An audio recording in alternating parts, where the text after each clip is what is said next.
Sekar Mocopat Sinom laras pelok pathet 6.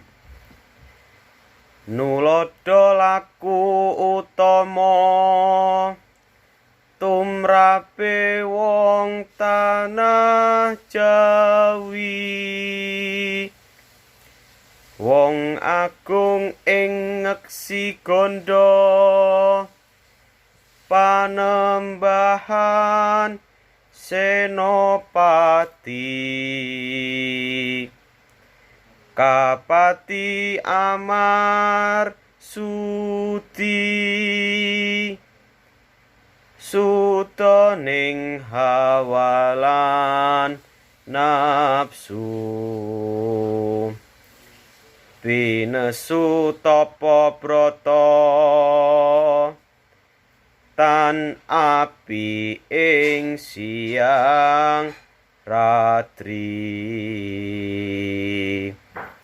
amemangun karyana tias ing sasama.